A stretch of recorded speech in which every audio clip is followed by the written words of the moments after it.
Hello and welcome to the AFL High Performance Podcast. Football tips for Australian rules footballers looking to get to the next level. Today's monthly update will be everything you need to know when it comes to why plyometric training is so essential for young Aussie rules footballers. So if you're a parent of a young Aussie rules footballer, or perhaps you're a developing footballer yourself, there'll be hopefully some gems to take away to apply to your current training, whether you're in season, you're in the off season, or perhaps listening to this in pre-season. I'm going to give you some tips on where to start safely, as well as where you can take this training and how it helps you for ultimately game day performance.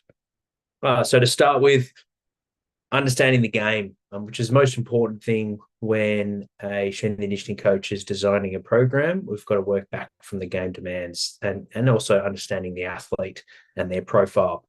So AFL at any level, under eights through to the professional level, it is fast paced. So athletes are trying to move as fast as they can to win the ball. But it's also highly chaotic. It's 360 degrees. So there's lots of different locomotion movements, change of direction, heaps of decelerations, particularly when the higher levels you're competing at.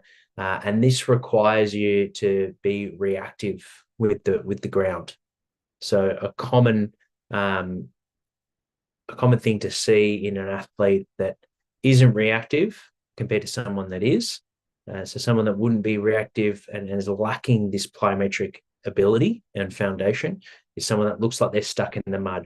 They're stuck on the ground and they're not able to generate high amount of force to be able to change direction quickly.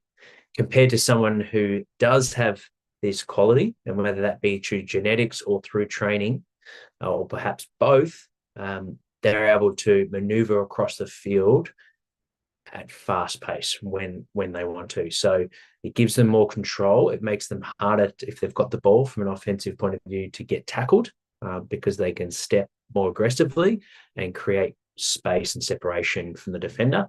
But also if they're defending, they're able to maneuver and be able to follow the attacker and make a more effective tackle. So it can help both sides of the game. It can make it really hard to defend, or it can make defenders make their job a lot easier to be able to pin down their opponent. It also will help with prevention of injuries. So particularly things like change of direction-based injuries, so non-contact ACLs. If someone that's not reactive, they're going to, when they do go to change of direction, if they haven't got good ankle stiffness, and hip and trunk integrity, they're more likely to get in more vulnerable positions on the field when they step and decelerate, compared to someone that is reactive. So it's going to make things easier for the body, more efficient when you've got that reactivity. If you're lacking it, it can put you at higher risk of injury. So clearly those two areas, performance, athletic performance and injury prevention, it's really important for Australian rules footballers. Now, strength and conditioning coaches listening in, how do we safely introduce it? Because it's not that common, I reckon, in the population of Aussie rules football for whatever reason. My son's 6 years old. He does gymnastics twice a week, and every warm-up for the gymnastics session that goes for 2 hours, they spend about 30 minutes of doing plyometric tasks. Same for athletics. They're doing lots of drilling and plyometric tasks. So in our more traditional sports, which is more physiology and physical based than Aussie rules, obviously Aussie rules, we've got to spend a lot of time on the skill aspect of the game, and that's absolutely important. And that's perhaps why, if you're a parent, it's really important to hire either a strength and conditioning coach, like our Propel Like a Pro AFL coaches, or get your child involved in other sports that does value these qualities, these athletic foundational qualities. Because as we know, the younger you are, the earlier you start, the more plastic your body is, and the more you'll realize your genetic potential. So you don't want to leave this stuff to too late. But it's never too late to start as well. So it's something that I've seen great results at all different ages when they put this type of work in, and it's periodized and done safely. So what are some safe ways to introduce this? So to start with double limb exercises. So like a double leg pogo, for example, is a good example, or perhaps a reactive double arm for shoulders, upper body, plyometrics, a medicine ball, where the person is lying on their back and they have someone else drop the ball from a height, and then that person, the person lying on their back, taps the medicine ball onto their chest and then releases as quick as possible. So that can be reactive work for your shoulders. Then after they're competent with the double limb activities, whether it be legs or upper body, you then progress them to single leg activities, because a lot of positions that we find ourselves on the field do require single leg reactivity, i.e. when you go to cut off that outside leg, or perhaps if you're doing a crossover step off your inside leg, or you're in a lunge position to decelerate, or you might be catching yourself from a fall onto one arm, for example. So a lot of the work does require us to be strong and reactive on single leg. So it's really important we progress and expose the athlete to that.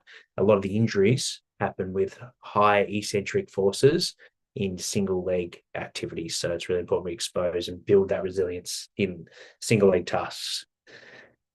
Then we're also got to take into account extensive through to intensive work. So extensive work's typically a little bit slower. You're spending more time on the ground. It's less force into the ground. So it's a good opportunity to develop good coordination, good neuromuscular control, i.e. how rhythmic the movement looks throughout the whole body, and then develop the intensity tasks. So build resilience, build capacity, just like you would with any type of training modality. You generally start with a bit more high volume, a bit more repetition, develop the skill, the technique. Then as the athlete gets more competent and they're pulling up easier from sessions, then you start to build to more intensive work, where that might be, if the double leg extensive work is double leg pogos, for example, then perhaps we're moving to single leg drop jumps later on in the program, where you're starting on a box and then you're landing onto the ground and being as reactive as you can, and jumping as high as you can vertically. From our planes of movement, our vectors, I think the easiest for athletes typically is vertically or horizontally. So targeting drills. So like the pogo, it might be vertical pogo. They're moving towards horizontal pogos out in front. Once they're competent, those two, bringing in lateral work. As we know, Aussie rules football isn't like a 100-meter sprint where it's straight down line. Athletes need to be able to move in all different planes. So lateral pogos would just be side to side. And then as they're getting older and more, or not older, but more experienced, more developed, add a little bit more variability. So you could create like a plyometric circuit, for example, that has a mixture of all three of these vectors, where they're generating force into the ground vertically, horizontally, and laterally in a circuit. So you can use hula hoops, you can use mats, different surfaces, and the athlete's got to go from A through to the end of the circuit B. And you know that to do that, they've got to get into might have to jump on a box, land off a box, jump out in front, and then move from one hula hoop to the left, which means they're cutting off their right leg, for example. And if you're looking for drills, if you're an academy member, make sure to log into our academy. We've got an exercise library with all our plyometric framework in there, and step-by-step progressions. If you're not on our program, you can join our program for free on our website, propel.com, get a 14-day free trial on the program, but also access to our academy for 30 days for free. So you can check that out to get access to how to follow this process and some video demonstrations of what successful reps look like. Next step, how to know when to progress or monitor. Have we made any change? So ultimately, testing and retesting. What we measure, we tend to improve. So the force plates are a great way to measure reactivity, and using your eye, it probably lends itself to a bit of inaccurate measure. So I think it's probably best to be truly objective, to see how much time the athlete spent on the ground and then how much force they put into the ground. We need force plates are best.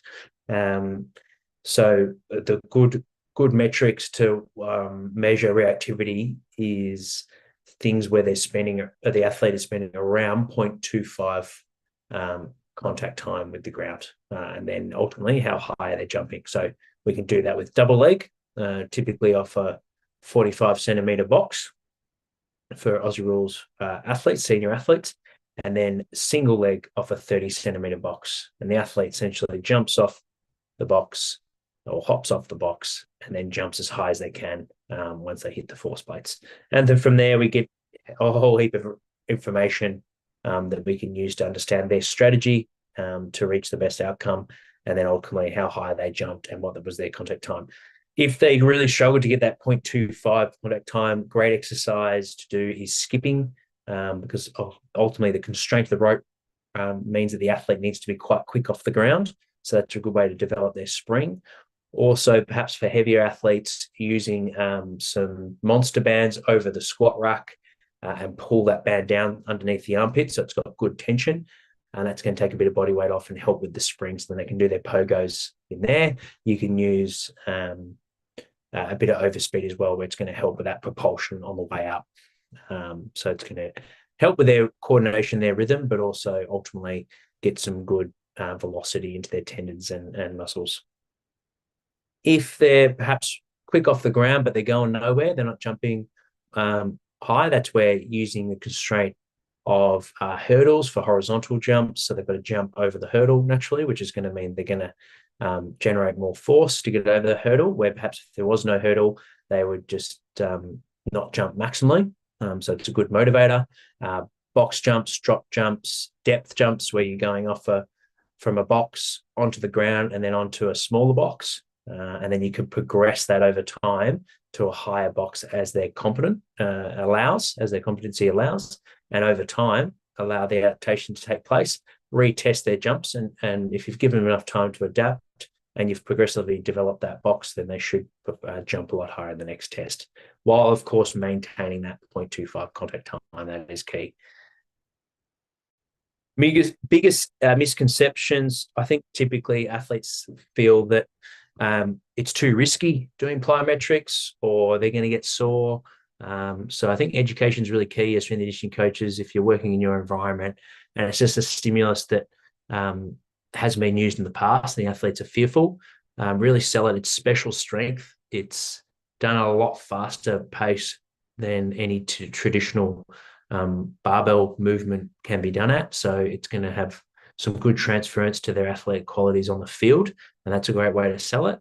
And if you follow these steps, then you're giving yourself a great chance for the athletes to pull up well and just get the dosages right. Like if you start with, let's say, 50 ground contacts, or even 30 ground contacts, 3 sets of 10 double leg pogos, and you do that twice a week and then build them up so they can do it 3 times a week, then you're going to be safe. And then you just might keep the contacts the same, but you progress the complexity of it, from vertical to mixing in some horizontal lateral work, and then ultimately bringing them into single leg, and then just monitor the testing over time and coach the hell out of the movements, make sure they're doing it at a really high level.